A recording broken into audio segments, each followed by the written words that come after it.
Welcome back, I'm the Watch King. On this video, we are going over the most value in all of vintage watches possibly. So let's hop straight into it. Jumping right into it, why is this the best value in the market? Now, simply this is nothing special. It's been on the channel before.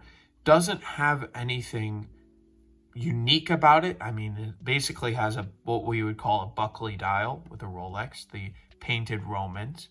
And there's no secondhand, no thrills, right? This is a dress watch, very similar to a Patek Philippe Ellipse, the shape. And why is this value? Well, we're going to get into it. It has an Omega. It's a 100% original Omega, correct? And it's a solid 14 gold case, right? The crown, everything's original here. And it runs beautifully. It's just a nice piece. Now, if you were to get this in a brand, let's say, for instance, like Rolex, like this watch, which I have, this is a completely different animal, right?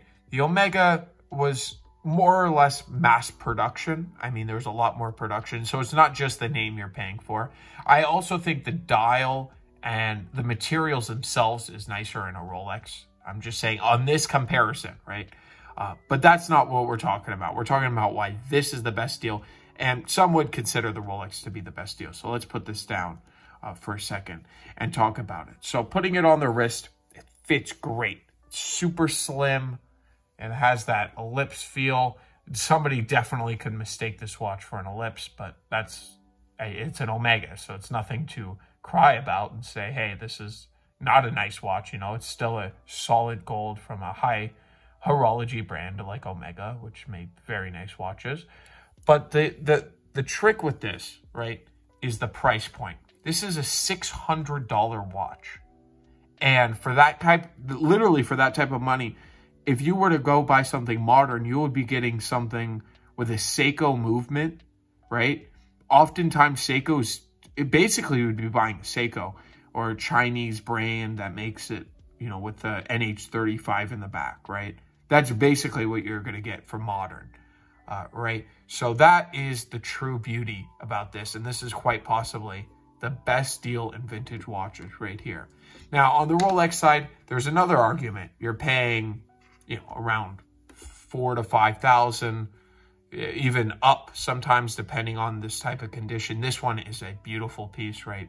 Super clean dial. You have, the only downside is the engraving, but I like that story, right? And it's still an 18 karat solid gold piece. But you are paying for the Rolex name here.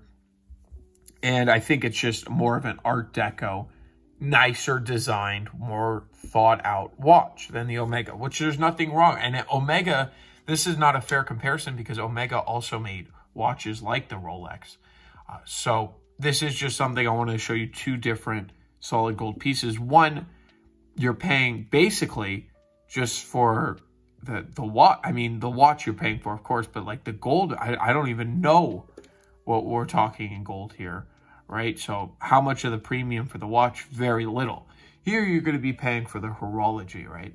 So there's an argument of value everywhere in the marketplace, but when it comes to solid gold pieces under $1,000 and significantly under $1,000, you're not going to get anything better than this Omega, in my opinion. Comment down below. Have you seen better value out there? I just have not. So I want to thank you all for this quick video. If you're looking for these or any other vintage watches, definitely check the links down below. And if you are curious or have any questions, you can definitely email me. It's down below. I want to thank you all for watching, and I will catch you in the next one. Have a great day.